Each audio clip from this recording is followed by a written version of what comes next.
एक बार गौतम बुद्ध अपने शिष्यों के साथ गुजर रहे होते हैं। बहुत देर वन में चलने के बाद बुद्ध और उनके सभी शिष्य एक विशाल पेड़ के नीचे बैठ जाते हैं। उस पेड़ के नीचे एक अलग ही शांति होती है। सभी लोग उस शांति का अनुभव कर रहे होते हैं। लेकिन कुछ देर बीतने के बाद गौतम बुद्ध का शिष्य उठता है और बुद्ध से पूछता है, हे बुद्ध, मैं आपसे एक प्रश्न पूछना चाहता हूँ। बुद्ध कहते हैं, पूछो, क्या प्रश्न है तुम्हारा? फिर शिष्य कहता है, हे महात्मा, मेरा प्रश्न ये है कि मैंने आपको कभी भी दुखी नहीं देखा। आपके चेहरे पर हर समय एक अलग ही मुस्कुराहट होती है जो हमें भीतर तक आनंद से भर देती है। आपके चेहरे पर अलग सी चमक है जो हमें दुखों से कोसों दूर कर देती है। पर मैं यह जानना चाहता हूँ कि मेरे भिक्षु बनने से पहले मेरे जीवन में बहुत सारा दुख था जिसके कारण मैं भिक्षु बन गया, पर मैं अभी तक नहीं जान पाया हूँ कि दुख है क्या। क्या आप मुझे बता सकते हैं कि वास्तव में दुख क्या है? बुद्ध मुस्कुराते हैं और अपने भिक्षु से कहते हैं, दुख एक विचार से ज्यादा कुछ नहीं है। सभी शिष्य ये सब सुनकर चौंक जाते हैं और बुद्ध से कहते हैं, हे बुद्ध, विचार तो आते हैं और चले जाते हैं, पर दुख एक बार आ जाता है तो जाने का नाम ही नहीं लेता। फिर बुद्ध कहते हैं, चलो मैं तुम्हें एक छोटी सी घटना बताता हूँ जिसे सुनकर तुम समझ जाओगे कि दुख एक विचार से ज्यादा कुछ नहीं है। एक नगर में एक धनी सेठ रहता था। उसके पास एक वफादार नौकर था।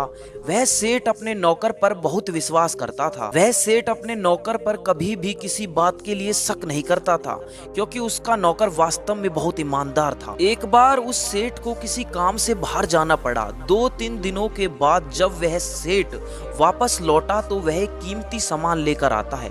वह उस कीमती सामान को अपने कमरे में बड़ा सजा कर रखता है और अपने नौकर से कहता है, तुम्हें खास तौर पर इस चीज का ध्यान रखना है। ध्यान रहे यह टूटे नहीं, यह मेरा बहुत प्रिय है।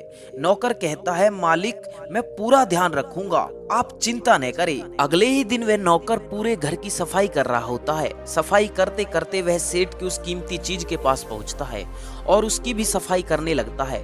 सफाई करते वक्त वह कीमती चीज उस नौकर के हाथ से फिसल जाती है और वह नीचे गिरकर टूट जाती है।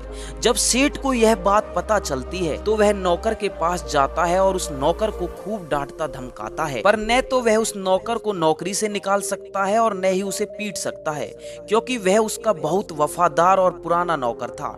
इसलिए वह उसे डांट धमका कर ही छोड़ देता है। लेकिन वह सेठ उस कीमती चीज के बारे में सोचकर बहुत दुखी हो जाता है।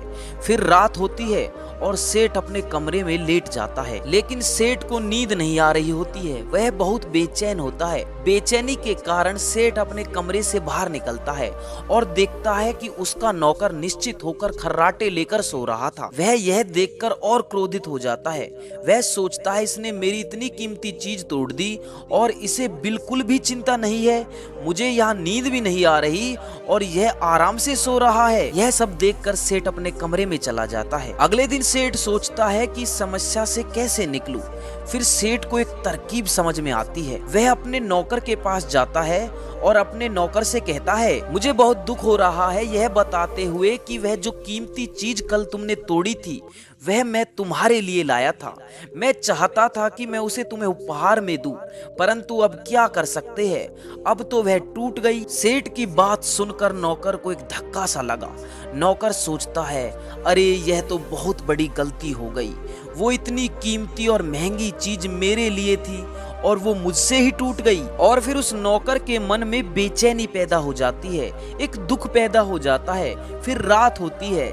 सेठ आराम से सोता है और वहाँ नौकर बेचैन रहता है। उसे नींद नहीं आती। क्यों नींद नहीं आती? क्योंकि अब उस नौकर ने सेठ की उस कीमती चीज को अपने आप से जोड़ लिया है, इसलिए वह दुखी हो रहा था। पहले उस नौकर के मन में यह विचार नहीं था कि वह कीमती चीज मेरी है, पर जब उसके मन में यह विचार आया कि वह कीमती चीज नहीं टूटती तो वह मेरी होती, यही सब सोचकर वह दुखी हो गया। फिर बुद्ध कहते हैं, दुख केवल एक विचार है और यह विचार कैसे उत्पन्न होता है?